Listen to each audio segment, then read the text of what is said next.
I was 6 years old when wrestling was introduced to me. I played baseball with some friends, and they had an older brother that was wrestling, and they got me into it. So my dad took me to practice. And after watching, I was kind of hooked. So we started going to practice. I think it was like 3 or 4 times a week at that point. Just fell in love with the sport. Halito, I am Tagen Jamison. I am a wrestler at Oklahoma State, and I am Choctaw.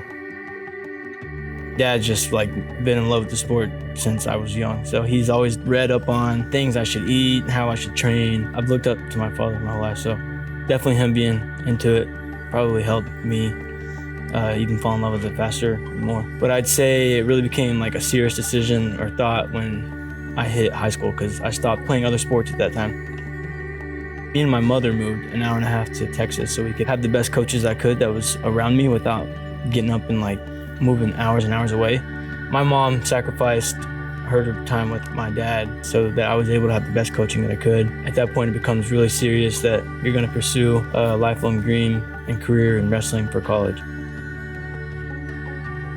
I know when I was 12 years old, they have wrestling camps here at OSU that are really big. So thousands of kids would come for this camp, and people come from all over the country. So I remember coming here. John Smith was the head coach at that time. So I remember asking him, how can I come to school here? What do I need to do? His answer to me was, he gave me a couple tournaments that I need to win, and I just had to be the best in my weight class. And he said, that's how you come to school here.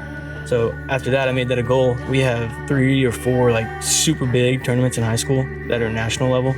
And I had won a few of those before graduating high school. So my sophomore year was the first year that I'd won that. So that's when it became a real life scenario where I can go to school at a Division I school and I can go to one of the best programs.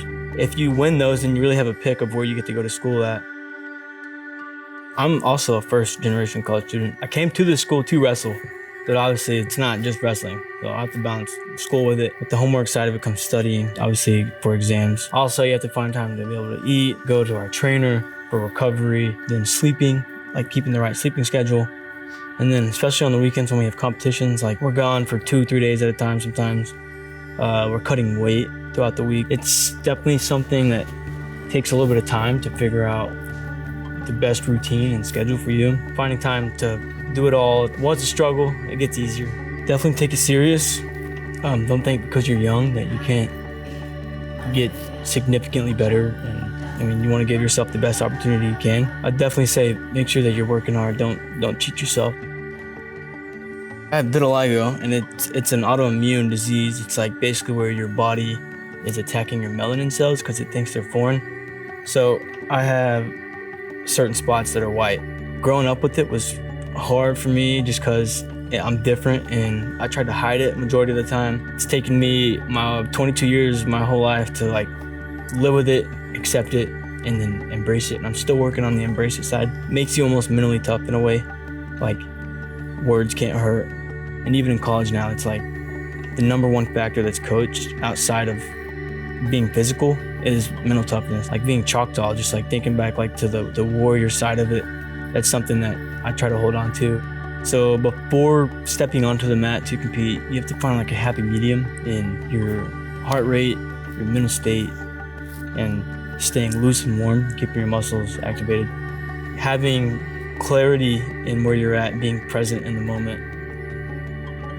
I knew I was Choctaw from a young age too. We have quite a few of us that are Native American on the wrestling team, but I'm the only Choctaw one. It makes me feel great to know that I'm representing the Choctaw Nation because they've helped me out so much in my life, with medical and growing up with the sport side of it in the summers and stuff. They've helped me so much in my life. I want to help them. So I try to represent them in the best way that I can and be the best wrestler I can. It's awesome being able to give back and teach people what I was taught over the years. Right leg all the way down, stop when you get down there to the end, and we'll do left leg. So after coming here, I've been at multiple camps here helping out. Obviously, we have our cowboy wrestling camps with the thousands of kids that come. And I think majority of our team is here at that point, so that's all of us walking around and helping out. And then me just personally giving back, I'm going to Medill, help give back to some elementary youth kids. I'm going to Durant, to my hometown, to help out. I think together we're more means with my teammates, if we all work together and compete together, then we're all pushing each other, and it's a driving factor. and we're able to put more points up on the board, and we're able to win those championships. Because individually, if it's just me winning, and my teammates aren't winning, you're not wrestling for just yourself. You're wrestling for your team behind you, your coaches. You're wrestling for all the national championships that have been won in the past. You're wrestling for all the fans in the stands. Like, there's duels that we have thousands and thousands of people here, and you're wrestling for them. That's a big driver that pushes you in the mat room, in the weight room, out on the competition mat. So like, you have more than just you that you're wrestling for.